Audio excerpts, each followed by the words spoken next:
What it is, focus your homeboy Furry back again with another episode of the realest, most entertaining sports show in the game. Put it on some. Solo dolo for the promo right now. But y'all will see my brothers, Tim G. Jacob and Ray Caesar Leo later on in the program. So make sure y'all check out all segments of Put It On Some. Got to tell y'all this is sponsored by Statement Tees. At Statement Tees, every t-shirt you wear makes a statement. Go on over to statementteesllc.com and copy some. Follow us on Facebook and hit us up with some custom directly. My wife does an excellent job with running that company for me.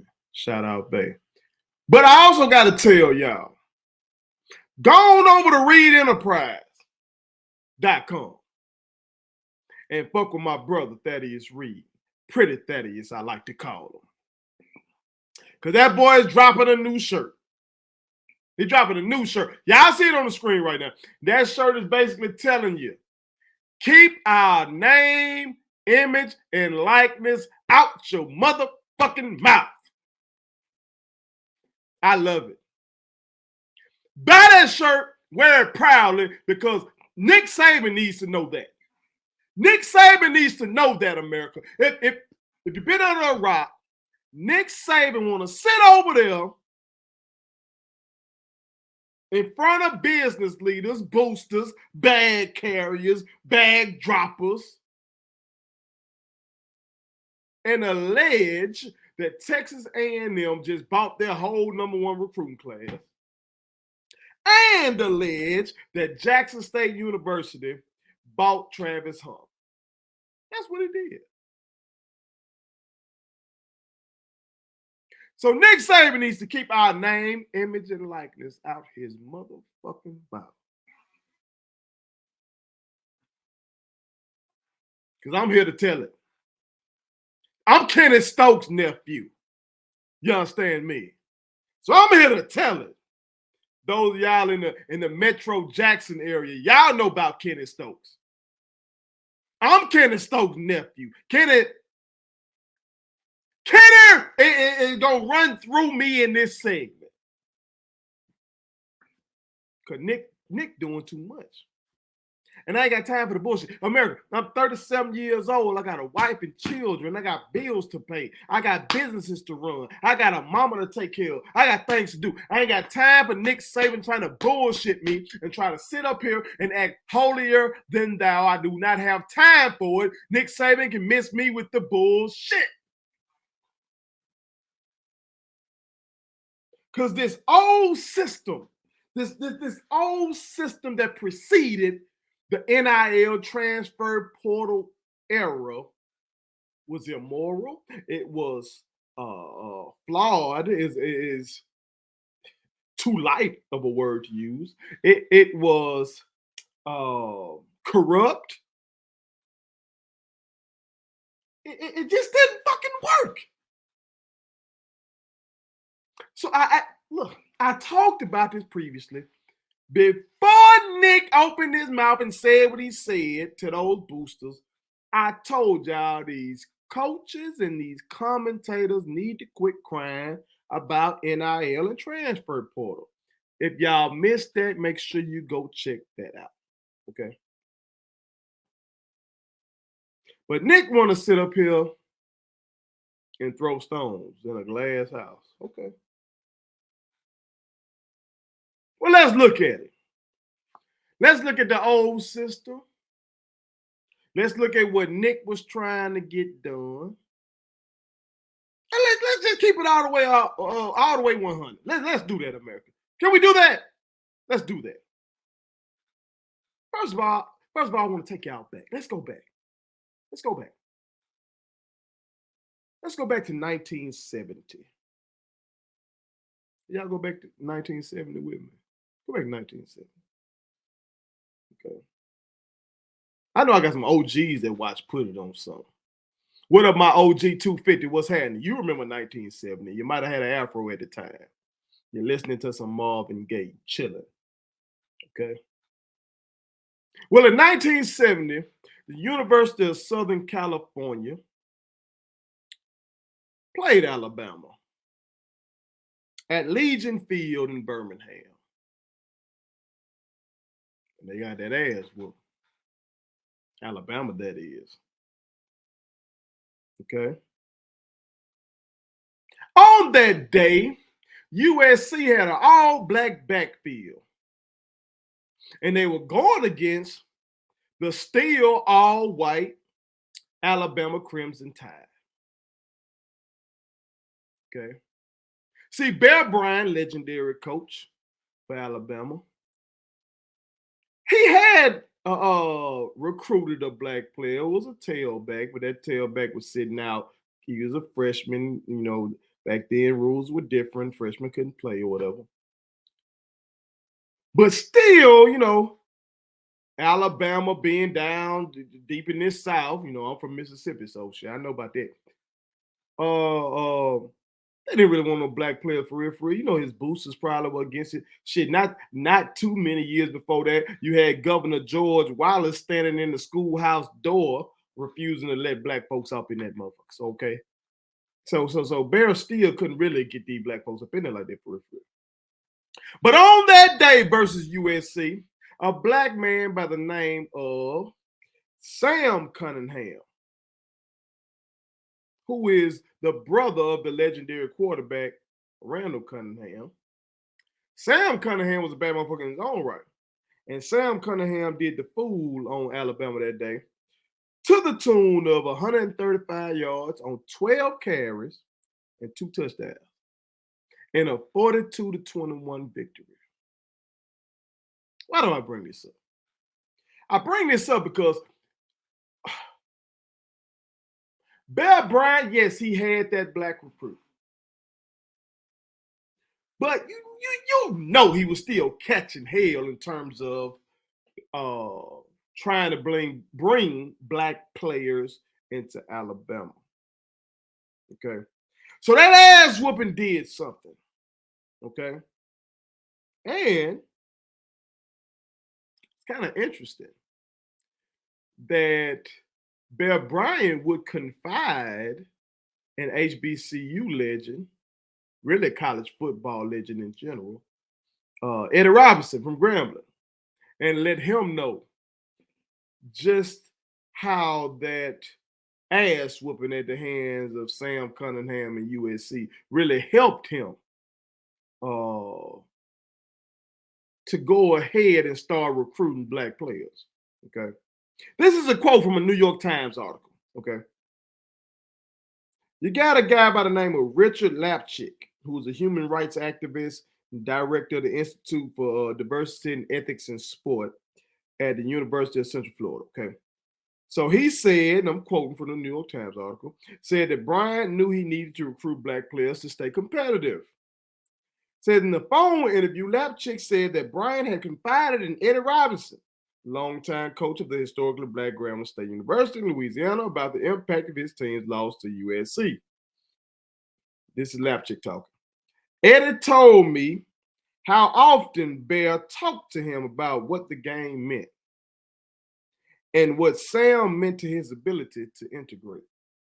You see, what Bear Bryant did after that ass whooping was take his ass to those boosters and probably everybody that was wanting him to not recruit black players, wanting him to keep Alabama, if not all white, majority white, or okay, we'll take this one back that you got on hold here, but we ain't bringing all the rest of them in.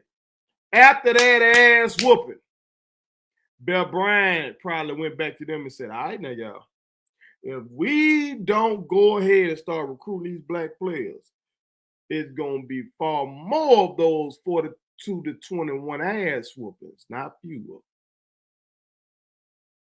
Why do I mention this? I mentioned it because Nick Saban just had his Bear Bryant moment. Nick Saban just had his Sam Cunningham moment with Jimbo Fisher beating them last year, with Georgia beating them, and with Texas A&M getting the #1 recruiting class. Saban is used to having that #1 recruiting class.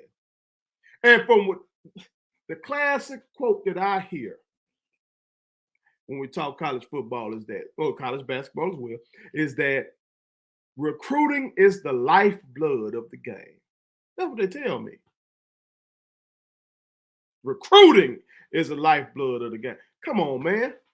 Y'all can come up with all this shit and talk about how Saban is a great coach. Saban is a great recruiter. I've never heard that Saban has done anything just innovative with his offense or defense, anything like that. I've heard that he's a great recruiter and he's all about discipline and the way of doing things. But he gonna bring those boys in. And so what he was trying to do is the same thing that Bear Bryant was trying to do back in the day. After getting that ass whooped, Bear Bryant went and told old folk, goddamn, we better get hip and get with the program, start bringing in these black players. And what Nick Saban was trying to do is tell those goddamn donors, tell those bag droppers, tell those check writers that y'all better open up your checkbook. It's a new day. I know y'all been buying these challenges and Camaros and all this shit in the past. I need some more bread. The Texas A&M done got a better recruiting class than us. And even the black school over there that stole one of the boys that we usually get. Oh, know that'll light a fire up on them. Because the little black school ain't supposed to do that. The black folks, I don't give a damn if it's Deion Sanders. They ain't supposed to do that. See, that's why he threw that in there. Because he knew that'll really light a fire up on them motherfuckers. But see, this is the thing that gets me. Nick Saban is trying to act like, first of all, he's trying to act like he ain't never bought a motherfucker. Like he ain't never paid for these players. Nick Saban trying to act like these players don't deserve to get paid. Nick Saban's trying to act like the old system didn't involve these boys getting paid.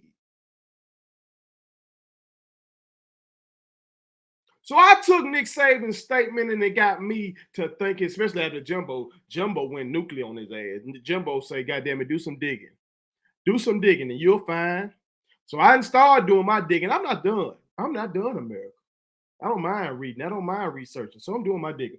But I started looking for, like, I got to wonder, how far back does this shit go? How long have these boys been getting paid like that? How long has this corruption been going on under that old system? See, I don't want us to forget how fucked up this old system was. How fucked up it was, how widespread the cheating was under that old system. And so we can change our mindsets around NIL. Do not let these coaches and these commentators make y'all think that these kids getting paid, these young men and women, in some cases, getting paid is a problem, or the transfer portal is a damn problem. Don't let them do it. That old system was bullshit. And so those of y'all that may have seen the back and forth, and you're looking at Texas A&M sideways, and you're looking at Jack State sideways, you may be looking at Alabama sideways. God damn it. If you got a notable team, if you got a team, period, pretty much, they did something. They did something. I went back and watched this 30 for 30 called Pony Excess. It's about SMU, Southern Methodist University. And if you don't know, they're in Dallas, Texas. They used to be a power, but their football program got the death penalty in the 80s because they had repeat violations of NCAA regulation. But like in the opening part of that documentary, they point out that as early as 1929, These schools were paying these boys, man. See, they had the Carnegie Foundation did a study, and they found that 75% of all U.S. colleges were paying players. That's in 1929. That's before TV. That's before internet, all that kind of stuff. So you know what they're doing in 2022, man. Come on. Stop it. Stop it. This shit been going on. Now it's just out in the open. Ain't nothing new. And I'm gonna tell you something else. It's deeper than just the pay. What about the academic scandals? What about these motherfuckers changing these grades? What about these motherfuckers having folks take the ACT and the SAT? All this shit been going on because the system is flawed. It's bullshit. It's bullshit. And everybody has known it. The media, it's like the media had like this rule they ain't really gonna touch on it. Because it was just so widespread, so why touch on it? Skip Bayless was featured in the documentary. He even said, okay, he said the media basically became numb to the cheating because they knew everybody was doing it. They knew everybody was doing it. Another media figure in the documentary stated it. He said, show me a winning program and I'll show you one that cheats. That's just kind of an unwritten rule. Show me a winning program and I'll show you one that cheats. God damn it, who been winning more than Nick Saban? Who? So all these other programs and goddamn got caught, but you just pristine and you done the most winning. Miss me with that bullshit. Miss me with the bullshit, sir. See, I'm gonna tell it. I told you. Kenneth Stokes, my uncle. I'm gonna tell it. Shit. See, Coach Prime had to be goddamn diplomatic with it. You know, Coach Prime really avoids the hot topic. He seemed like he was finna come. Diplomatic. I get it. Didn't like it, but I get it. Okay? I ain't gonna be diplomatic with this shit. I'm gonna tell it. Because Nick got my wheels turning. I was like, let's look at it. You want to talk about it? Let's talk about it then. Okay? I got to looking for verified scandals, confirmed scandals, shit that we know happened. Because I done heard a lot of shit just being here in Mississippi. Okay? Just being here in Mississippi. And we don't have one of these so-called blue blood programs in either football or basketball. Okay? But even with the programs we do have, I done heard plenty of shit. Ole Miss, Mississippi State, Southern Miss, done heard a lot of shit. Okay? So if they're doing it here, y'all already know what they're doing at Alabama, Georgia, LSU, Ohio State, USC. Come on, man. Notre Dame. Come on now. Texas, Oklahoma. Come on now.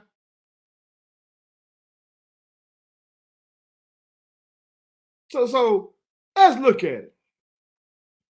I want to shout out to SaturdayDownSouth.com. Like their website. You know what I'm saying? They put together a list of what they call the top 25 scandals in college football history. Okay. This is just 25, okay? And I ain't even used all 25, okay? But I was just looking, like, I just want to see what then went down throughout the years. And you can go back to, I already told you can go back to early 1929, and they found shit. But in this article, they talk about 1950s with Army, with a scandal, academic scandal, motherfuckers taking tests for folks. The 50s! Why because y'all sit up here and you got these young men who often don't give a fuck about the academic side of this shit. They just want to play sports. And I can't be mad at them for that. God has blessed them with physical ability. And then you put them in these classes and all that kind of stuff. You're taking a seat from a scholar and stuff like that. Like, the whole system is fucked up. And athletics does not have to be tied to academics. We see in other countries it's not like that. We see in other countries it's not like that. Especially like in basketball, you see how these European players, they've been like Luka Doncic was a pro at 16 and shit. 16, 17 years old, something like that. They're not tying athletics with academics.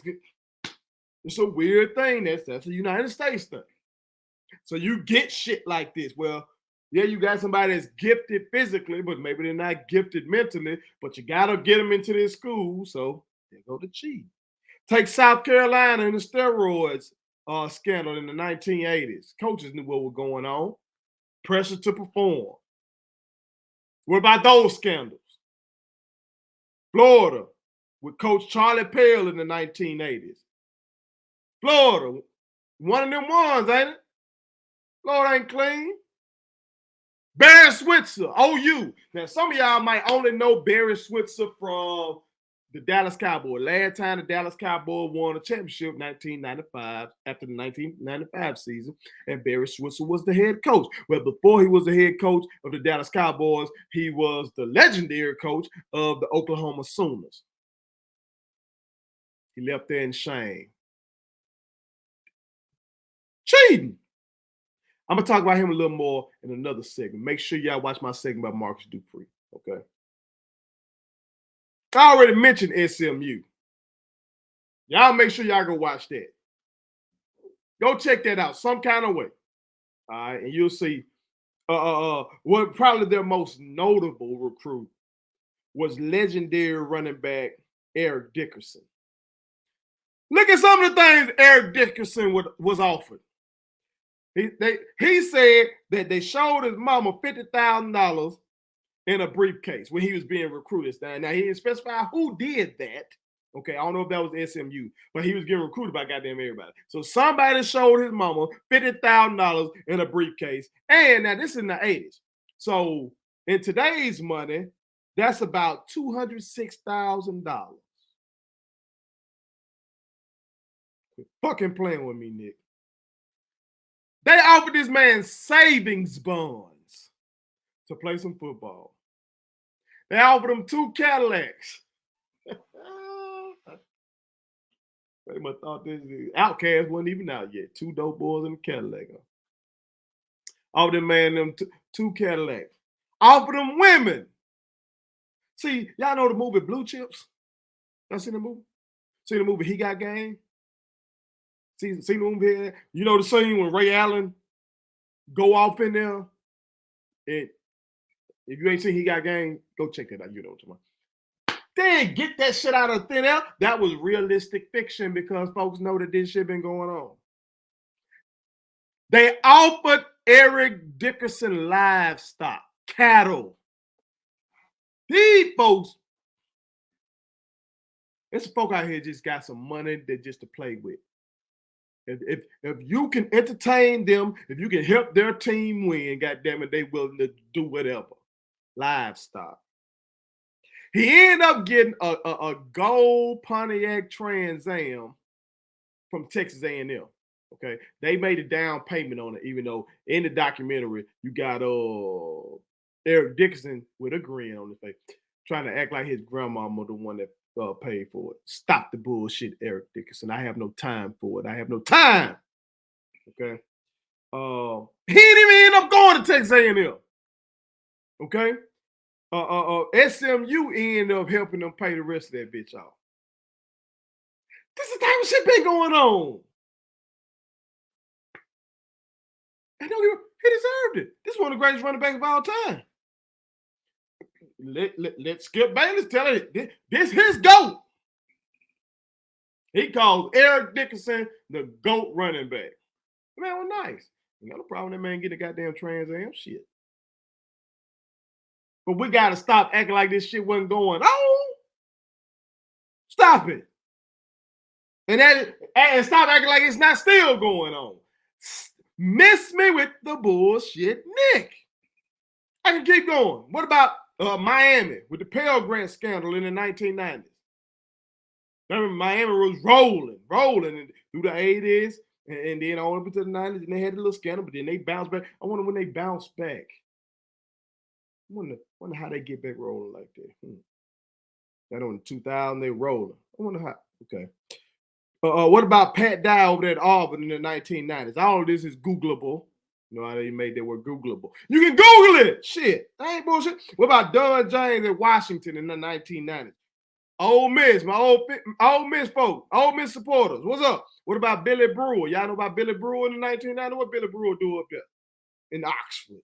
All right. And my folks that fuck with Prime, Florida State. There was a running joke. See, I used to be a Florida State fan when I was growing up because of Prime, because of Bobby Bowden. I ain't know no better, okay? I ain't know no better. We used to call Florida State Free Shoes University. We got that from Steve Spurrier, the old ball coach. He called it Free Shoes University. Wasn't lying, though.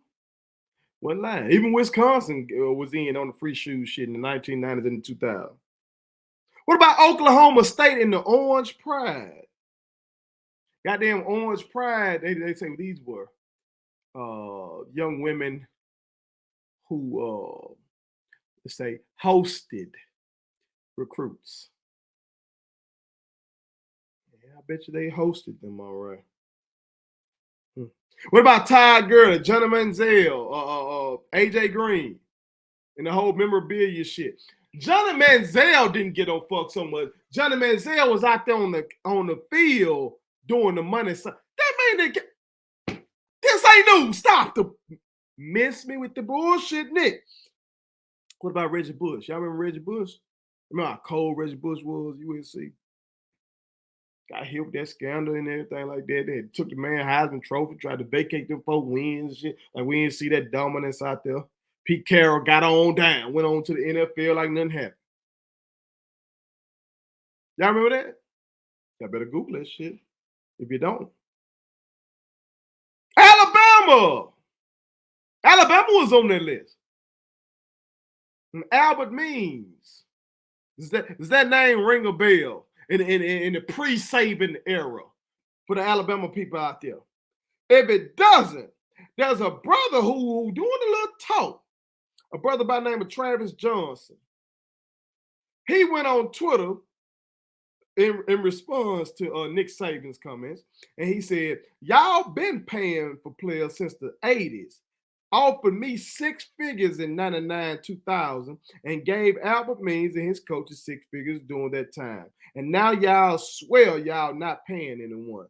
Like the kids say, cap. Y'all was NIL before NIL. People are talking. That boy Jimbo say do some digging. Do some digging. Again, that's pre-Saban. But Saban ain't get that bitch rolling no kind of way. If they were willing to offer this man 6 figures in 99, 2000, what the hell you think they were willing to do under Saban to win all these damn national championships? To get Julio and Derrick Henry and Ingram and all these stud defenders they had. Miss me with the bullshit, Nick.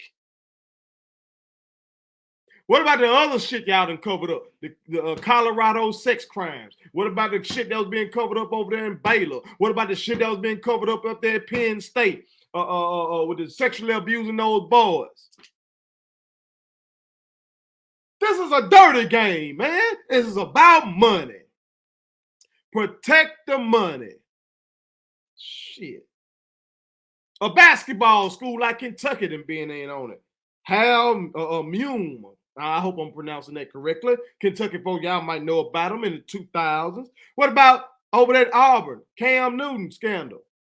You see, y'all remember Cam Newton, daddy allegedly was soliciting funds from Mississippi State, trying to get him to come there, but he ended up going to Auburn. So if he was soliciting funds from Mississippi State, You think he just went to Auburn for free? Hell, even Charles Barkley has come out and admitted, goddamn, he got money at Auburn, and he wasn't going to nobody class. So how was he eligible to play?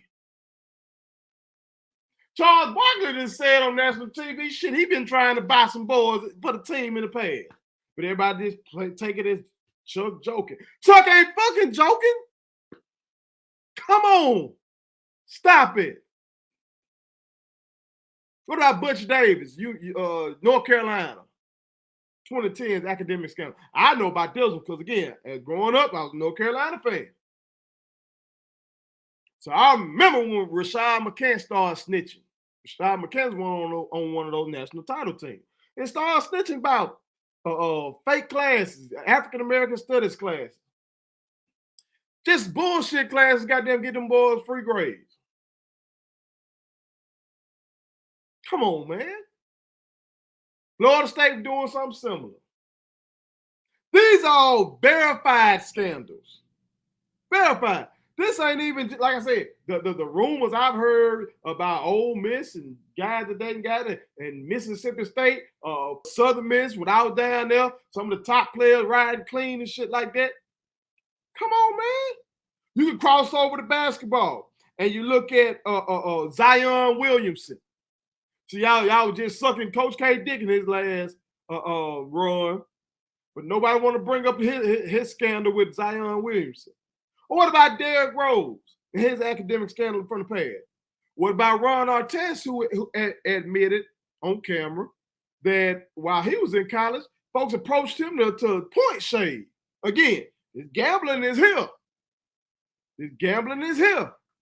And I watched a Vlad interview where they had some mob boss on there, and he was talking about how they don't really fuck with the pro guys anymore like that for real, trying to fix games because the pro guys make so much money that it's hard to really have control over them. They said they steal on these college boys. Steal. What about Bruce Pearl, who got caught up in shit in Tennessee and Auburn? What about the Adidas scandal? What I'm saying, these Adidas schools, basketball that were tied to Adidas basketball in this AU circuit, and these goddamn college teams who sponsored by Adidas and stuff like that. They had a fan case on them. Some folks went to jail behind it. This is dirty.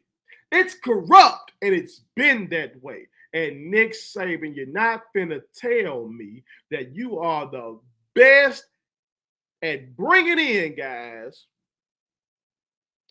in a sport where you see the best of the best been involved in paying people. I done gave you OU, Blue Blood, USC, Blue Blood. Shit, I think I skipped over Ohio State, Blue Blood. Maurice Claret received benefits, and that shit didn't pop off until him and the AD. The investigation didn't pop off until him and the AD got into it, and then the shit came out. Terrell Pryor and the whole tattoo thing. Look how dumb that is. That a man get in trouble for getting a goddamn tattoo for free based off trade and shit. You one of the biggest dudes. You putting 100,000 people in that damn stadium, and I can't go get a free tattoo. 100,000 people in the stadium. You're getting memorabilia. You're getting T-shirt sales. You're getting goddamn nachos and beer and parking and all this shit. You got students who want to come to the school just because they want to be in that environment. So you're really touching everything.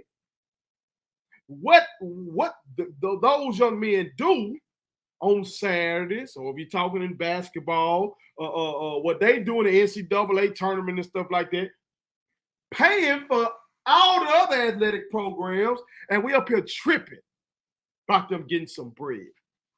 Stop it. Miss me with the bullshit.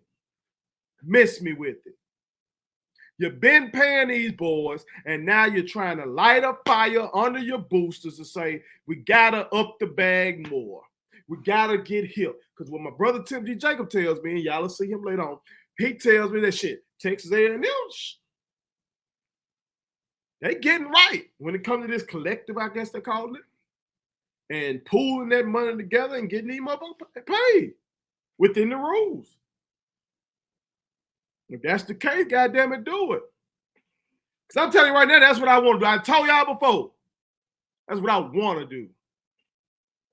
I don't know if Travis Hunter got $1 million or not. Travis Hunter says he didn't. Deion Sanders says he did. Okay, cool. But I wouldn't give a damn if he did. Give that man $1 million. Shit. The man that proved he the top player in the country.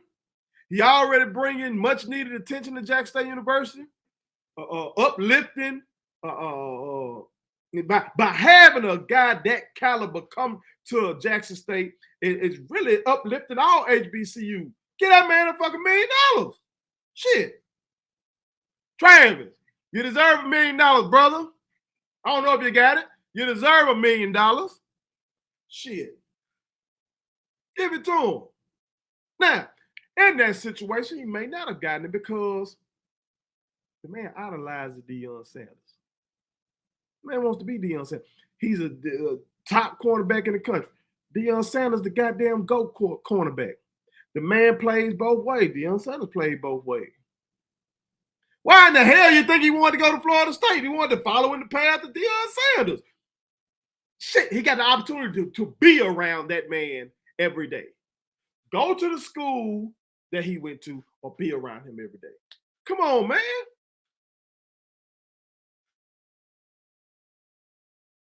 So it's very feasible that he didn't have to get paid to go play with his idol. That would be like a kid from my era having the opportunity to go be coached by Michael Jordan. Like, you want to go to North Carolina because of Michael Jordan, but now Michael Jordan is the head coach of Jackson State University, and you can just go play for him. You know how many motherfuckers would have done that? Come on, man. But see, the other thing is, unfortunately, we ain't even got it like that. Nick knows that. Nick knows that. You feel me? He knows we ain't got like that because when he goes into these young men home to recruit them, he sees these young men come from struggle and they ain't got it like that. But see, I keep telling y'all about this racial wealth gap. And I'm going to do a whole different video on that to drive that shit home. Okay. But this is how deep it is to let you know that even if we wanted to at this point, we couldn't really just do it like that. For real. Y'all see this image I got on the screen right now, America. Okay.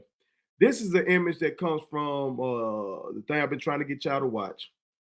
Called The Racial Wealth Gap Explained. Okay. You found on YouTube, you found on Netflix. Okay. This is just one image showing you. It's from 2016.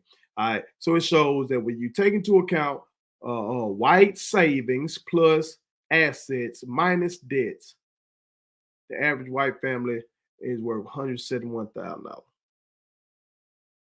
Comparatively speaking, when you take into account black savings, assets, minus debts, the average black family is worth $17,600. And within that video, they explain that really shit.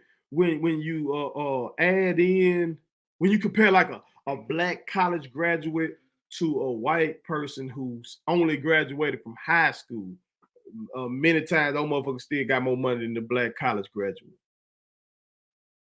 Because the black college graduates playing catch up after all those years of slavery and all those years of Jim Crow and continued racial discrimination. So goddamn it, we ain't got it like that. We're trying to pay off student loans, let alone pay for a fucking running back, cornerback, wide receiver. Many of us are first generation college grads or something like that. You know what I'm talking about? I know that's what my mama was. My mama was first generation college grad. From Jack State. How the hell was she supposed to goddamn try to be a booster? Try to be a contributor. She had us take care of her. She had to try to help her mother financially. You ain't no play money. Come on, man. I'm put this energy in there. When my businesses are where I want them to be, goddammit. Holler back at me then, Nick. Holler back at me then. Because maybe I'll be keeping you from getting some of those boys then. Folks like me. But we ain't just got it like that. Unless you're a legend that Prime and brought in Barstool or one of his other partners that put together some woo-woo-woo.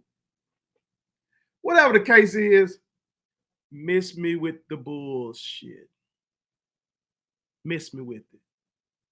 Now, maybe you're a legend that y'all ain't had to pay nobody because y'all Alabama. And maybe there are some kids that come there and don't get what they deserve, which is the bad, because they feel like Alabama gonna get them ready for the NFL. But you not telling me in all these titles you ain't been paying these boys. But I'm gonna find it. I'm gonna keep on digging. I'm gonna keep on researching.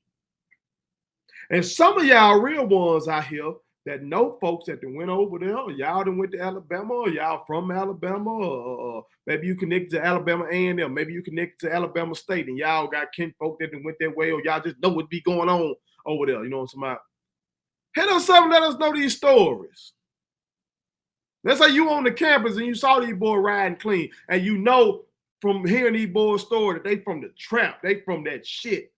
But now they got them pulling up in one of them things.